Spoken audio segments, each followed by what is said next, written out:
Okay, we are ready to go if you want to give a countdown for this race.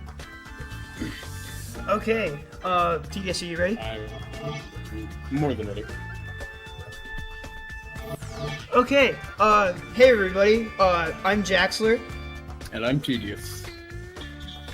and we're going to be playing Spongebob's Truth or Square for you guys today. So why don't we get started? We'll start on go. 3, 2, 1, go. Good luck, Jaxler. Good luck, TS. So this game is a 3D platformer that came out on the Xbox 360 and Wii in 2009. It was put out by Heady Iron Studios, who have worked on previous SpongeBob games like Battle for Bikini Bottom and the SpongeBob movie game. We're going to be playing this game on the Xbox 360 version in order to save about 3 minutes worth in loading times from the Wii version.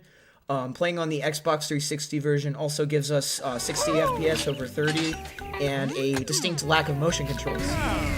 So in this first segment, we've got a bunch of robots to kill. We're going to be looking for them to group up in pairs or triplets. This way we can hit them all with the same swing, which takes about a second if we can get a good pairing, a second or two if we can get a good pairing together. This first set of robots can be kind of random. Normally we can control them by manipulating SpongeBob in such a way to aggro them to a specific position, but they spawn too far out of their aggro radius for us to be able to manipulate them at the start, so there's kind of a luck factor to the beginning.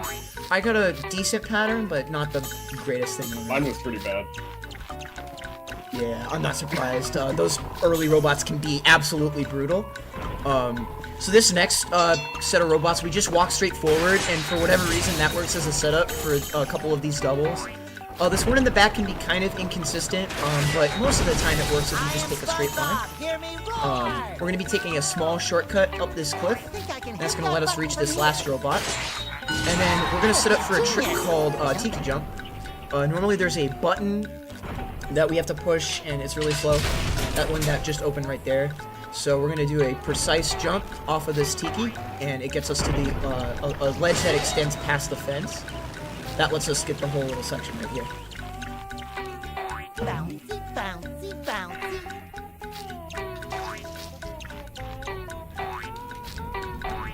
I'm going to do a small little time saver here called an animation. Oh, there we go. So I did a thing called an animation cancel. Essentially, you slam against the wall, and it plays a faster, cut-off version of the animation while still hitting the button. It says frames, but it looks cool. Also, keep a close eye on Patrick right there. I'm going to try to get a good view of him. And poof, he's gone. It's really funny because game was kind of rushed, and we'll talk about it a little more, but devs never expected us to get there so fast, so they just kind of make him poof out of existence. But coming up, Tedious and I are going to go for the first really big sequence break. We just call it Barrel 1, well, because there's 2 barrel tricks. We're going to knock this barrel coming up here on its side so we can use it as a platform to skip this segment. So, oh crap. Looks like I will take the backup. Oh wow, that was really close. Those spinners can actually break the backup barrel that we use here. Please don't fall. Thank you. Ooh, I got it to stand up.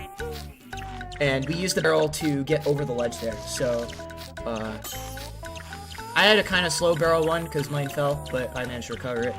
Are you there, TDS? Yeah, I'm doing barrel 2 right now. Okay.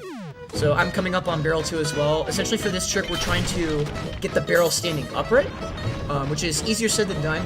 Barrels have terrible, terrible physics in this game, and so I'm going to try to use the wall to roll it up to the correct position. Nice, I got it first try.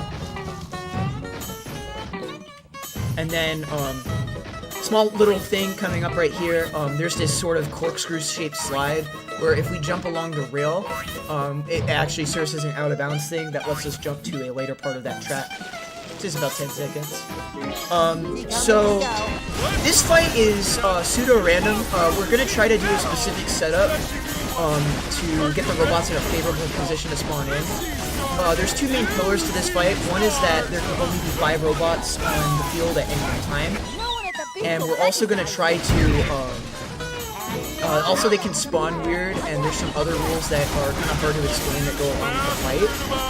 But we're trying to get them dead as relatively fast as possible.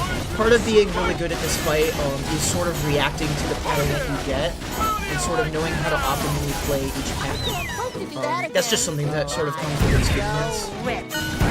So I didn't get a very good pattern going out of jellyfishing here. Last little note is we're gonna get a fishing net. This is called a happiness object. So they're basically given as rewards at the end of each level. You can see 3 little bubbles there. The first one you get for completing the level for the first time. And then you can get 2 more by revisiting the level. We're not going to collect those for the 80% run, but for other categories, we'll go back and collect those extra collectibles.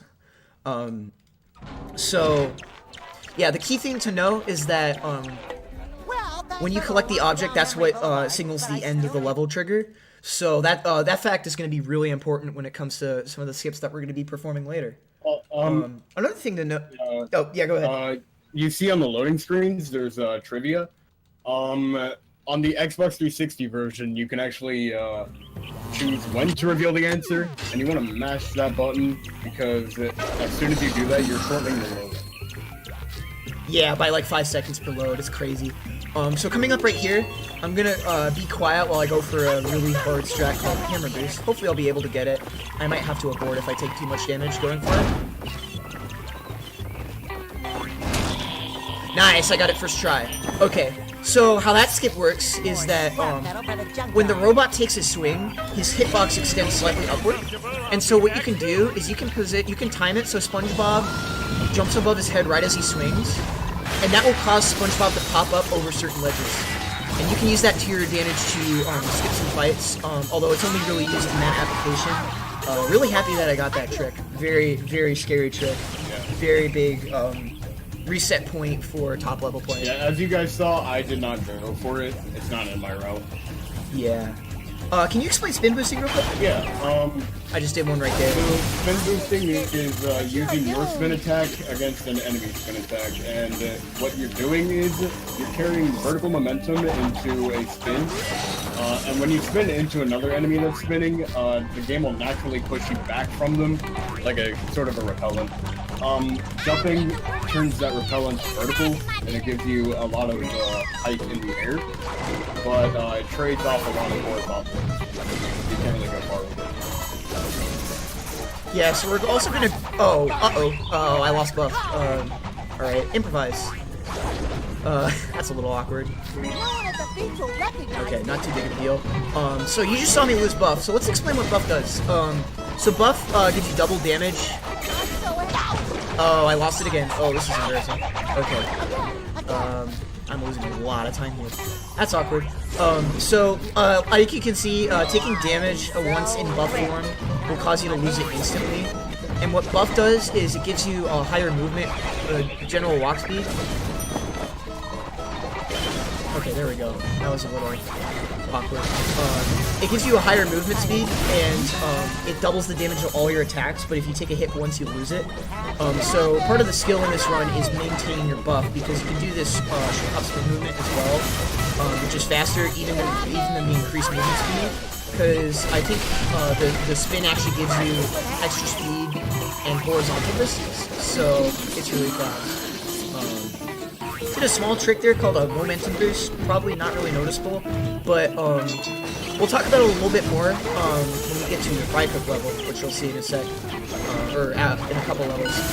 But this game hasn't really programmed rotational physics correctly, so when you run with something that's rotating, you can get really insane bursts of speed, and that small little boost of speed was enough for me to make that spinner cycle without taking damage.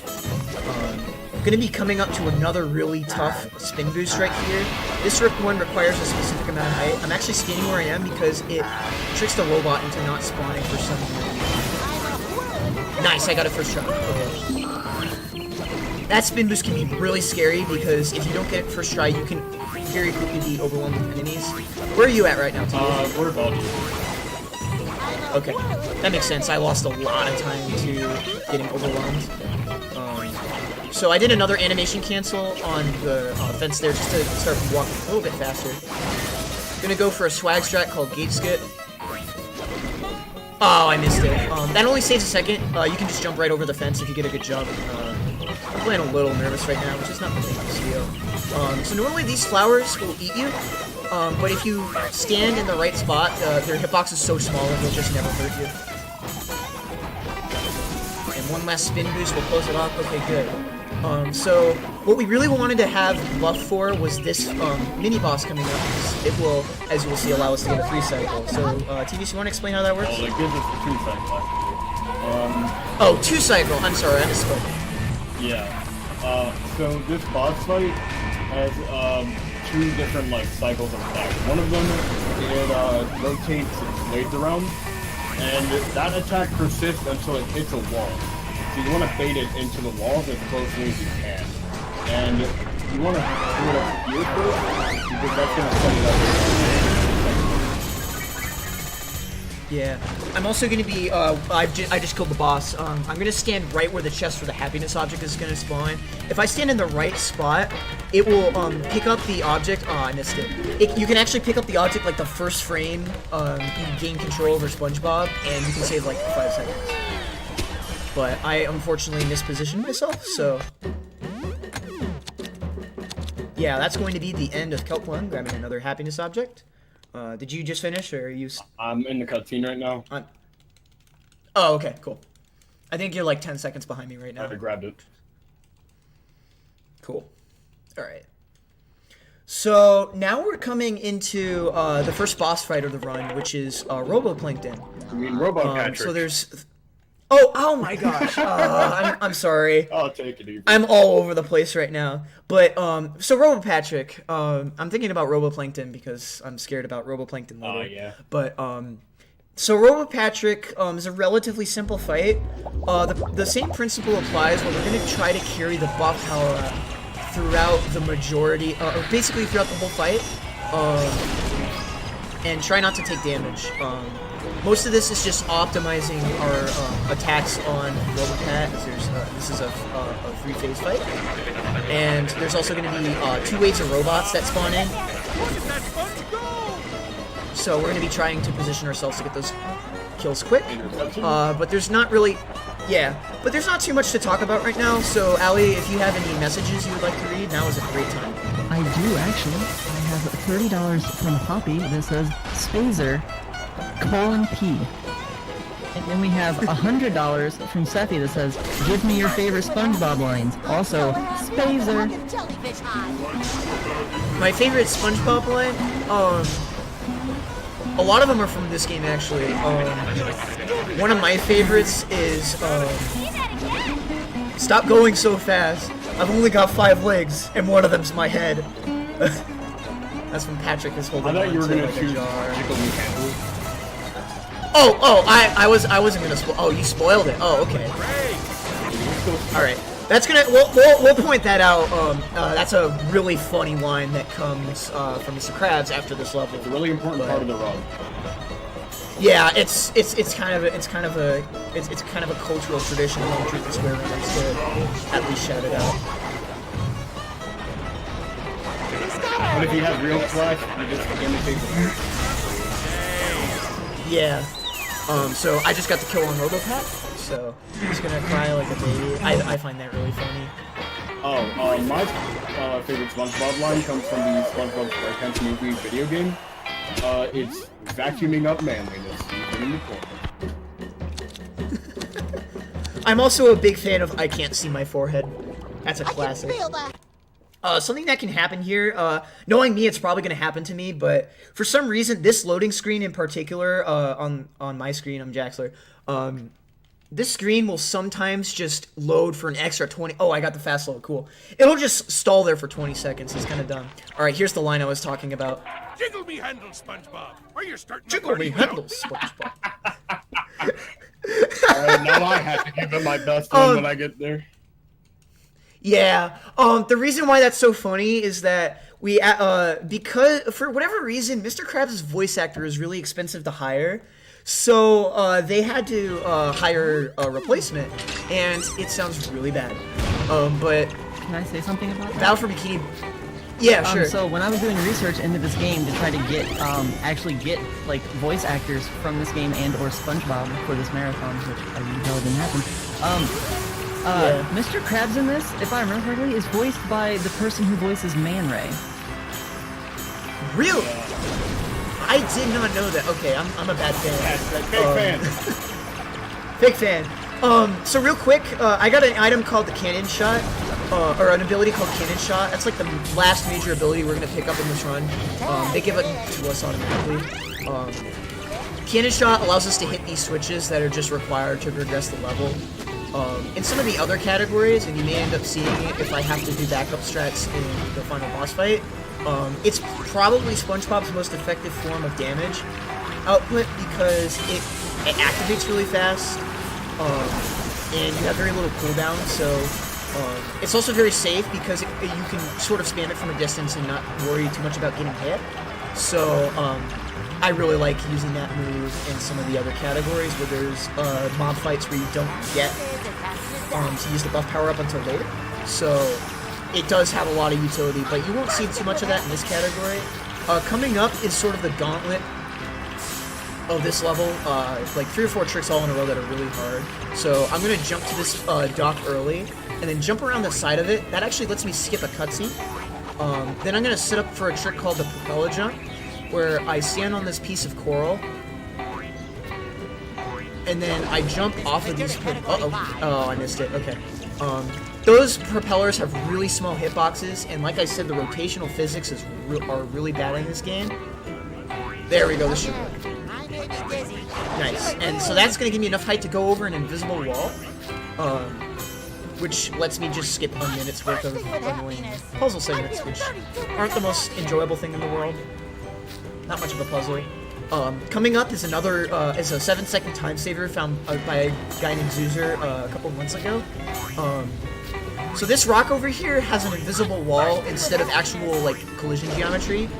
So I can just sort of jump behind it, and then jump to some more rocks that have collision and completely skip a tub section that's really annoying. I'm gonna use this barrel to get some more height and get to this puzzle part early. I'm actually gonna beat this part of the puzzle, and Titus will as well. This lets us put down the propeller and keep it down, otherwise it'd be raised. And then I can use that along with a lamppost to propel myself over another invisible wall and skip like an even longer puzzle segment. Alright, so we're coming up into another combat section, but this one's kind of fun. We get to use Squidward, so Titus, if you want to talk about Squidward real quick. Yeah, so Squidward is one of the training power-ups in this game, and Squidward is probably the best. And this is because while each character do attacks that pretty much instantly kill every enemy, Squidward's is very far range, and he shoots like 3 projectiles, and they completely ignore the spinning enemies, which normally come up with. Yeah. Yeah. It's kind of funny because like you just like see the spinners futilely trying to put up resistance, and it just rips them apart like a knife through butter. I love playing with Squidward. Actually, 1,000-degree knife. So, yeah. So I did a small little skip there. I just jumped to a section earlier by jumping on the tiki. There's a safer strap using the steam pipe. That's a little slower. Gonna go for a ricochet shot off of that. Oh, I missed it. That can let you skip a cycle if you hit it. I'm gonna go for this one here. This one's the easier one. Nice, I got the second one. Okay, so that saved me about 5 seconds, and I'm coming up, and the happiness of it should spawn in. So, to explain what this game actually is, it's based off the Truth or Square TV special, which was like an anniversary episode. Yeah. So like all of the levels are based on previous episodes of SpongeBob. That one was based on the first one with the anchovies and the golden spatula.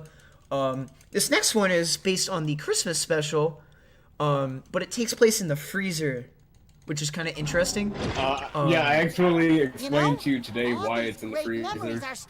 Yeah, it's because the show takes place in like the freezer, like the Krusty Krab. Even though we're in SpongeBob's house for most of the I gave up on the continuity errors a long time ago. But we're coming up into Santa right now. This is a relatively technical level, so I'm gonna let Tedious take over while he's loading in.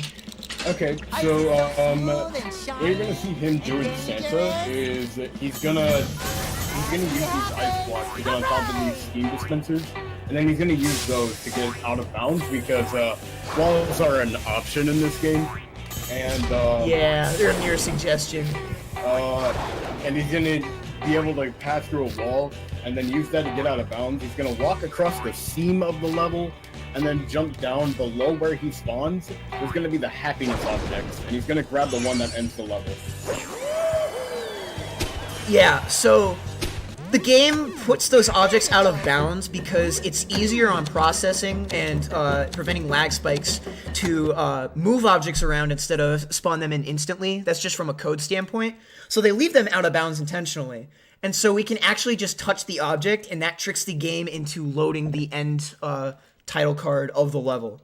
So that lets us completely skip a really long level, which we really appreciate. But unfortunately, we're coming up... yeah. We're coming up on Murmler right now, which is kind of a difficult level. It's also one of the longer levels in the run. Oh goodness, yeah. We got the gauntlet off next. Yeah.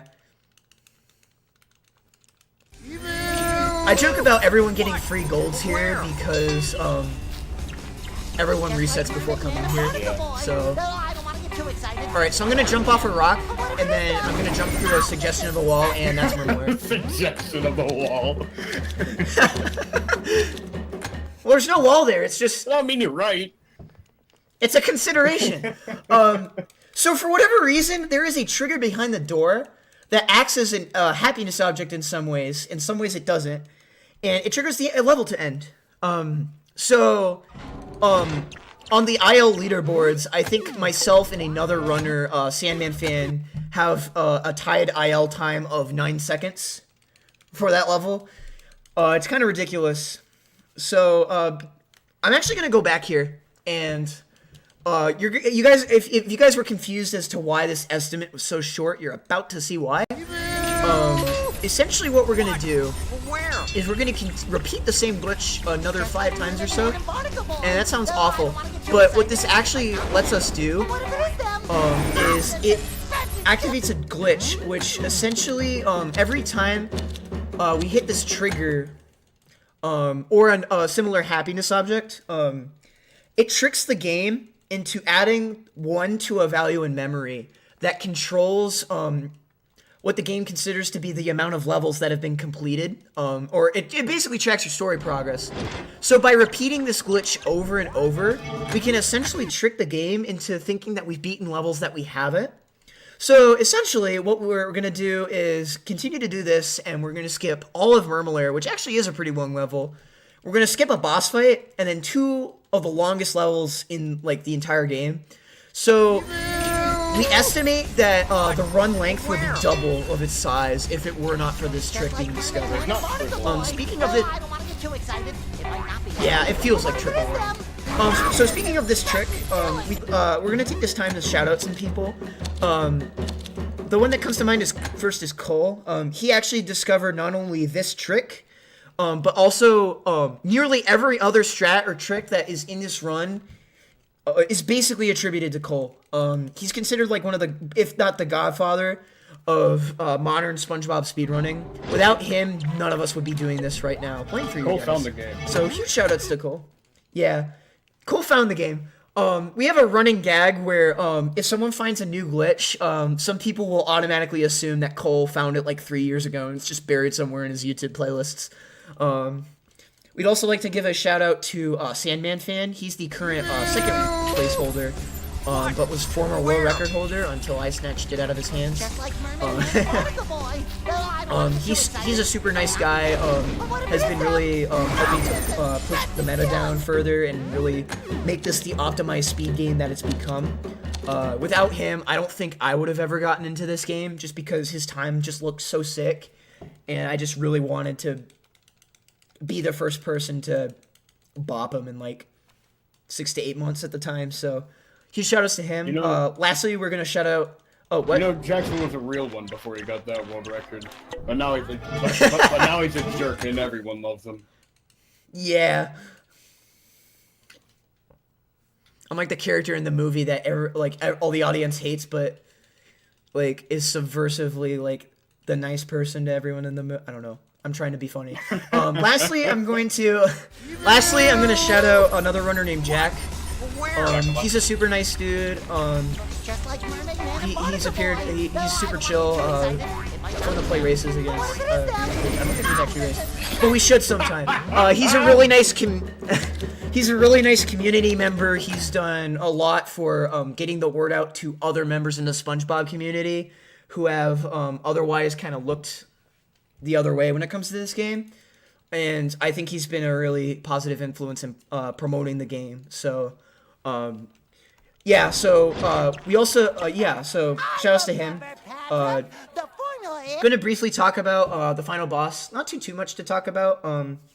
It's Roboplankton. I'm really kind of scared for this fight. TDS, you want to kind of explain why I'm scared? Sure, I can enlighten the lovely folks at home on why you're scared for your life right now.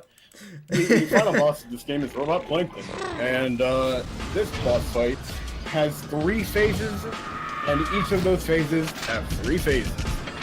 The first one takes 2 phases. Well, pretty much. I mean, it's pretty much 3 phases. Yeah. Because you have like the arena fight. Feels like it. And then you have like Yeah. boss deck. It's complicated. It's I have to complicated. crush you now. Okay.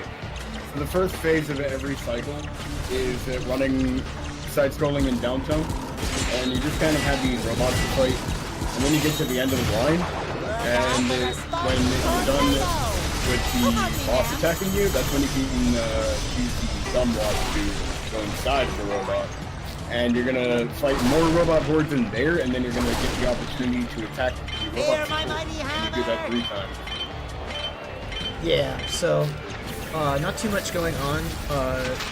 I'm just going to try not to die. We're also going to make sure we keep a buff power-up that we get in the first core phase. Mostly for going in from between phases 1 and 2. Because, for whatever reason, there's a trigger going into the final core phase that removes your buff power-up for absolutely no reason. We don't know why it's there, but it happens to be there, so... Only on Xbox 360 as well. Yeah, it's really weird. In IO speedrunning, it's actually faster to play this level, or this boss fight, on the Wii version of the game. Which is really stupid. So I'm gonna keep it real with you, Chief. I'm pretty sure I can PV. Dang, let's go Tedious. I'm having a real... I haven't had the best run, but I think I'm about a minute off of my PB, which really isn't that bad for a marathon. So, yeah, so while we're going through here, I'm just going to take the opportunity to shout out sort of some of our community resources. A lot of our community members agree that Truth or Square is one of the best speed games for getting into speedrunning. It's really easy to pick up because there's a lot of alternate strats that you can pick up instead of some of the really ridiculous stuff that, especially I go for. I do some really dumb stuff, but like, it's super easy to get like a good time and feel good about it. And there's a good enough skill curve to be able to really feel like you're making an improvement. I've said this before, I think this is I rarely get burned out of this game because it always feels like I'm learning something. So I really enjoy the speed game.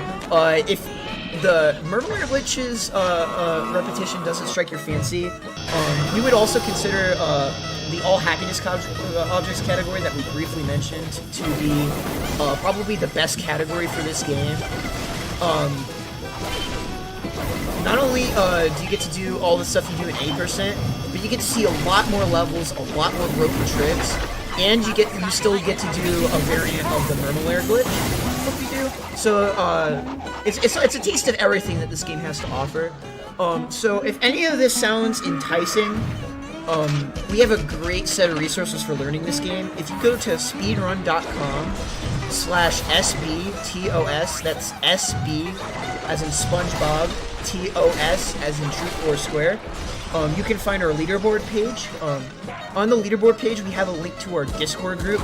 We have a really tight-knit community. I'm sure that several of our community members are in chat right now, just sort of talking about the game. Really lovely set of folks. Also, a lot of people who would be more than willing to help you if you get stuck on a trick. That'll put a little spring in your step. Speaking on learning the tricks, we have a full 80% tutorial for this game. it's a really good way to sort of explain the tricks. We also have a couple select individual glitch tutorials for some of the other category, for specifically the all happiness objects category. So there's no better time to get into this game because it's just got a wonderful community and just all the resources you could ever want. Also a really fun game to race because it's just got like a perfect length to it. So yeah, we really love this game. If you can't already tell, but I'm actually heading into the final core phase right now. So time will come when I get the last hit on the heart core. So I got two more generators to kill, and then I gotta swipe at the core. Time is coming up very soon for me. Oh crap. And time. Alright. I am done. Tedious, where are you at? Nothing to do with attacks right now. Oh, third phase attack? Dang, you were really close to me. I'm not gonna be surprised if you PB. I love it when a plan comes together. Whoa, that was a 30-13? Wow. That's how we do things downtown. That's really good. I got Bob, what is this? Some kind of mutiny? wow, Why that's aren't you I was flipping very patties for surprised. the I thought that big was like a celebration? 31. That's crazy. That was wow. All right. I was expecting like a high 31, but I don't know. Maybe that's just insecurity. But yeah, gonna be waiting for Tedious to finish up. Real quick, one last shout out. Just want to thank the marathon organizers. Oh wow, dang! I can't wait to see what this comes up as. But we can retime it later if we need to. But yeah, specific shoutouts to Allie for just completely degenning this marathon and for just always putting her heart and soul into it. Also like to thank Varen for helping us get set up on the tech side. Also degenning her life away, but we really appreciate how easy they made everything for us. Yeah, also like to thank you guys for filling our duet incentive. Oh god, I forgot about it. So elusive. So before we get to that duet, first I want to answer. I want to answer the SpongeBob lines question. Okay, go I ahead. think I've got like a three-way tie. It's between Some algae each day keeps the doctor away. That's the thing that I Okay, always so say. it's a three-way tie between you had to kill him, the boy cries you a sweater of tears, and you kill him. So you have that. You have Whoever said time flies wasn't waiting here. you have once upon a time there was an ugly barnacle, and he was so ugly that everyone died. The hero guide. And then the third one is, let me back away from my mic. Krusty Pizza is the pizza Oh, we gotta do costumes. for Hold on a you second. and me. Alright, so Tedious is gonna put on the Mermaid Man costume because tradition, but I'm gonna put on the correct costume, which is the burglar suit. Disagree. Come looking for you. Hard agree. Ooh, let me see if I can get text storage. Yeah, this game has, if this game's not broken already. Girls, won't you come out tonight? Come on, give me it. No, I missed it. Okay, if you pause on the same frame a text box comes up, you can get text storage. And it's completely useless, but you can like walk around with the level select screen up. Gosh darn it. Oh, I was hoping I could show that off. I love that costume for Squidward, by the way. So yeah, thank you to Allie and all the staff of Power Up with Pride for putting us on and for putting up with our tomfoolery. I'd like to thank the Academy. Yeah, thank you to you guys for I literally woke up this morning and our donation incentive was already met. So that's just kind of amazing. So yeah, I think that's we're gonna start getting ready for that. So Yeah. So, if you don't know, or Boy, didn't when you look at stop the and think incentives or about it, anything, the ocean sure Jaxler is and Tedious wet. will be singing a duet of the SpongeBob song Without You, that is originally sang by SpongeBob and Mr. Krabs. By the original voice actor. Not you, Ray. I'm waiting. Okay, so, do you guys need to do any audio / layout stuff, or am I free to? You should be good if you guys Cool. want to sing. Okay. Hey, SpongeBob, So, I think I might Ali have to, managed to find us an you know, accompaniment go on pretty piano soon. for this Please track. hold it, Plankton. Please. Tedious, you have the I accompaniment? don't. Can you send that to me? Okay, let me give you that link. Oh, don't play it yet. Please don't. No, stop. Okay. Hold on, I have to mute it because otherwise I'm giving, like, Cheez-It, like, free product placement, and that would be really bad. Alright. We paste the link in. Okay, so, Tedious, so what we're gonna do is we are going to, click the play button at the same time on, like, a 3, 2, 1, go thing. I'll take the SpongeBob part, you take the Mr. Krabs part. Yeah. Okay? Gotcha. Alright. Okay. Let me briefly test to make sure that the audio will come through.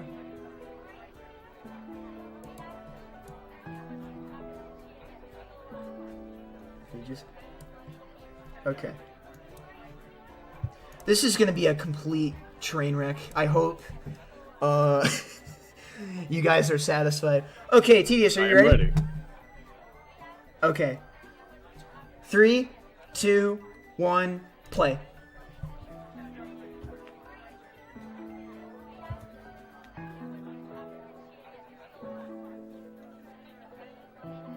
A stove is a stove, no matter where you go. A patty is a patty, that's what I say. A grill is a grill, this is surely so. And fries should be fries either way. But this grill is not a home. This is not the stove I know. Trade it all away if you'd come back to stay. This kitchen's not the same without you. It's just a greasy spoon. Just a greasy spoon. Without you.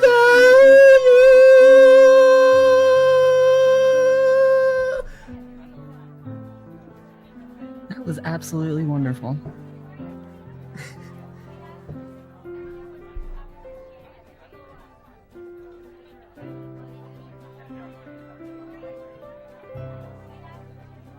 Well, how do you feel about your duet? You feel pretty good?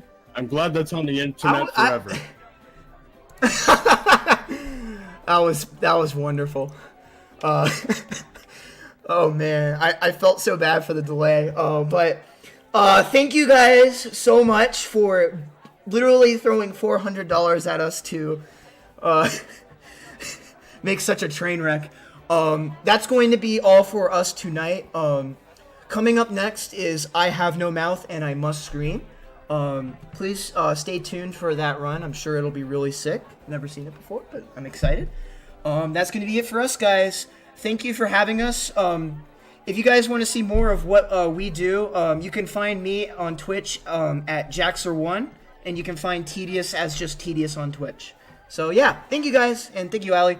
Be on the lookout for a winner. I might try to make a Jack sing Gary song. Oh no. Oh no. Yeah, GG. Good race, y'all. GG. GG, Tedious. GG.